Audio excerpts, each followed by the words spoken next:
senhor presidente, senhoras e senhores que nos assistem hoje pela TV Alerj, mas também que continuam aqui trabalhando conosco para fazer viável e possível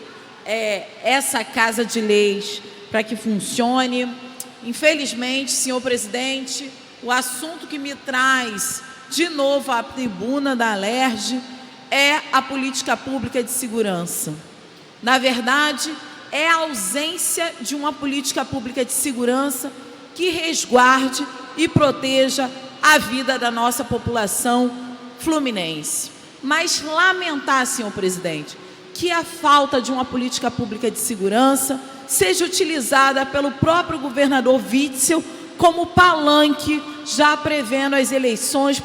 presidenciais. Isso porque o governador Witzel utilizou o assassinato da Kathleen, uma menina de 5 anos, próximo à Praça de Realengo, para fazer palanque e falar mal do presidente da República, Jair Bolsonaro. É impressionante, senhor presidente, tem sido uma lógica desse governo do Estado fazer palanque em caixões das vítimas da sua própria negligência com relação à política pública de segurança. Ele atacou o presidente Bolsonaro diante da sua omissão em prever uma ação mais qualificada nas fronteiras que assim permitem que armas entrem no Rio de Janeiro. Olha, se não fosse tão trágico, seria risível a postura lamentável do governador do estado, Wilson Witzel, que de novo, disputando com o presidente da República, Jair Bolsonaro, coloca, inclusive, em xeque toda a sua inoperância diante de uma política pública de segurança falida, que deixa muito mais corpos no chão do que se apresente um trabalho de investigação, de prevenção e de inteligência no estado do Rio de Janeiro. Não à toa, senhor presidente, que a gente já pode constatar no orçamento previsto para o próximo ano uma retirada de cerca de 86% do orçamento na Polícia Civil. Ou seja, não se quer investigação, não se quer inteligência, se quer corpos no chão e que, de preferência, possa servir de palco para o governador do estado atingir o presidente da República, que estava juntos no mesmo palco na última campanha. Então, não é só leviano, é tão asqueroso essa postura do governador do estado do Rio de Janeiro, que encontra no ataque ao Jair Bolsonaro, seu fiel rival nesse momento, já que se pretende aí presidente da República, que esses sempre foram parceiros de uma lógica de segurança pública completamente desqualificada, parceiros numa lógica de produção de violência para que se pudesse acabar com a violência, parceiros na lógica de guerra e de confronto como única solução viável para a situação de insegurança no estado do Rio de Janeiro. Ou seja, a brodagem, a parceragem entre Bolsonaro e Witzel, é claro, não tente ele nos enganar utilizando como palco o caixão de Kathleen para criticar e tentar se diferenciar do presidente da República, porque são farinha do mesmo saco, são farinha da mesma lógica perversa e cruel de uma segurança pública que é letal, que é desumana e que nega direitos básicos. Então é importante deixar isso aqui registrado, senhor presidente, porque o governador Witzel ainda teve o descaramento de dizer que no Rio de Janeiro não há tiroteios. Eu quero saber em qual país, em qual estado reside o senhor Witzel, que ele não vê os tiroteios ocorrendo. Ora, senhor Witzel, o senhor precisa olhar com mais propriedade o que acontece no estado do Rio de Janeiro. Hoje, por exemplo, na Maré, teve um intenso tiroteio. Então, e teve também tiros, e é importante falar, porque a Comissão de Direitos Humanos está agindo diretamente no assassinato do garçom Francisco Laércio, na Barreira do Vasco, que ocorreu quando ele voltava do trabalho de manhã, no pleno sábado, voltando para sua casa na Barreira do Vasco, e foi assassinado. Nós, na Comissão de Direitos Humanos, estamos atendendo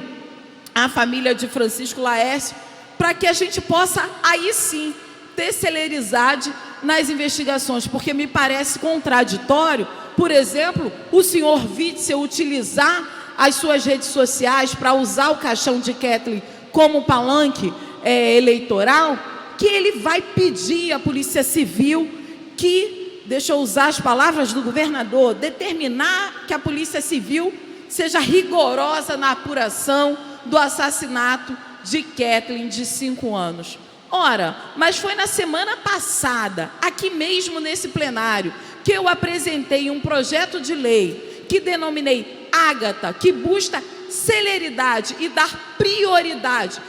nas investigações no âmbito da Polícia Civil em casos de assassinato de crianças e adolescentes, e o líder do governo, aqui presente, votou pela inconstitucionalidade e acabou com a possibilidade da gente ter uma lei que garantisse celeridade nas investigações envolvendo crianças e adolescentes. Ora, se isso não é usar caixão de pessoas como palco político, senhor governador, eu não sei o que é. Afinal de contas, aqui nessa casa foi apreciada um projeto para dar celeridade às investigações no âmbito da Polícia Civil em casos de assassinatos de crianças e adolescentes, e o líder do governo votou contrário, votou pela inconstitucionalidade, ou seja, não há nada sendo feito por esse governo para que essa sanha sangrenta, desumana, cruel, e que muitas vezes, utilizando do ódio e do medo das pessoas para fazer com que a sua inabilidade da política pública de segurança seja aí mascarada. Então, deixar aqui o meu registro completamente repudiando a fala do governador Witzel, que tenta aí trazer como palco o caixãozinho da Kathleen e me solidarizar verdadeiramente com essa família que sofre, que chora, assim como nos solidarizar com todas as outras famílias, família da Ágata, dos 2 Cauãs, do Cauê, da Jennifer. São famílias destroçadas, são famílias que até hoje não receberam desse governo do estado uma atenção devida. Afinal de contas, ele precisa fazer palco desses caixões e não resolver a situação concreta da política pública de segurança do Rio de Janeiro, que prescinde de investigação, inteligência e prevenção. Então, trazer aqui o meu repúdio ao governador Wilson Witzel. Também, senhor presidente, falar de dados apresentados pelo IBGE sobre a desigualdade com relação à cor e raça no Brasil. O levantamento do IBGE já mostrou que negros e pardos correspondem a 55% da população brasileira, ou seja, somos maioria em números, mas infelizmente ainda somos minorias em espaços de poder, em espaços de chefia e considerados, senhor presidente, muitas vezes desumanizados, tendo a nossa existência desumanizadas por uma lógica muito perversa de racismo e de racismo institucionalizado. Nós temos aqui nessa casa, também é importante que se fale e lembre disso, um projeto de lei que nós conseguimos com resolução interna aprovada sobre o racismo institucional. Mas a gente quer levar esse debate para outras instituições. Por isso, um projeto de minha autoria, juntamente com as deputadas Dani Monteiro e Mônica Francisco, para poder falar e discutir sobre o racismo institucional e dizer o quanto que a nossa sociedade perde com essa lógica racista e que muitas vezes, senhor presidente, e aí muitas pessoas puderam observar no campo, né, nos últimos jogos, nas últimas semanas,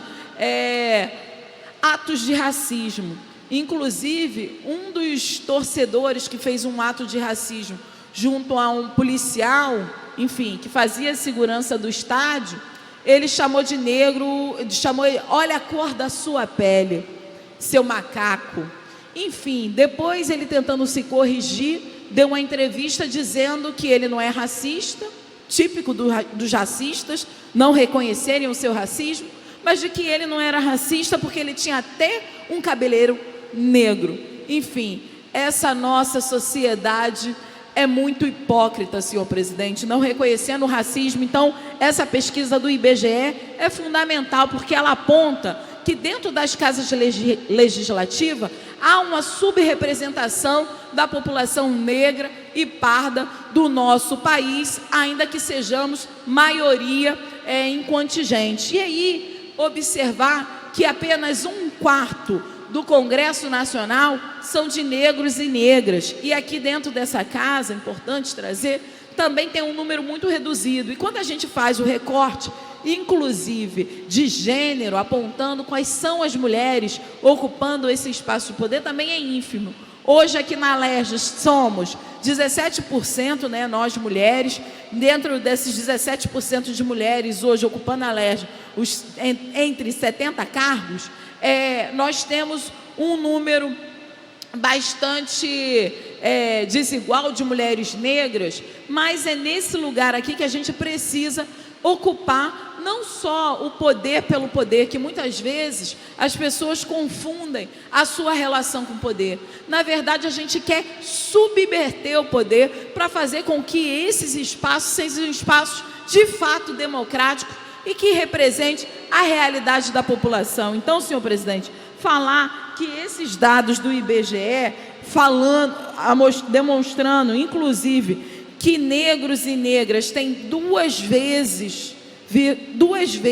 quase 3 vezes, mais chance de ser assassinado do que uma pessoa branca. Isso demonstra o quanto que nós precisamos trabalhar contra o racismo, e nós tivemos sancionada essa semana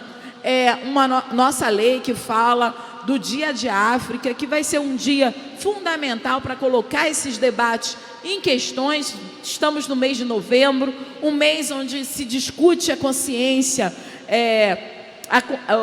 a consciência negra como algo fundamental para a gente construir outra lógica na nossa sociedade. E essa subrepresentação, senhor presidente, precisa estar marcada, e não é diferente aqui dentro da Alerj. Então, falar do quanto que é importante nós acabarmos com os ciclos de violência. Por gentileza, para concluir. Perfeitamente. É muito importante nós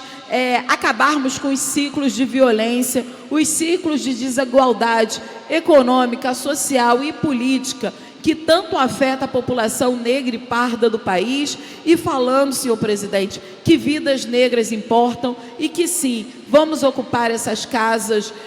legislativas, esses espaços de poder, para subverter o poder e não para deixar que o poder domine os nossos corpos. Pelo contrário, senhor presidente, é por isso que eu digo e repito que vidas negras importam, e que a nossa ocupação nesse parlamento é uma ocupação de uma mulher negra que vai continuar erguendo a sua voz e erguendo a sua cabeça, porque muitas vezes, muitos homens brancos que aqui estão no parlamento tentam dizer que eu sou cheia de marra ou nariz em pé, não sabendo, obviamente, a diferença de uma cabeça erguida para um nariz em pé. Então, senhor presidente, muito obrigada e obrigada pela tolerância com o tempo.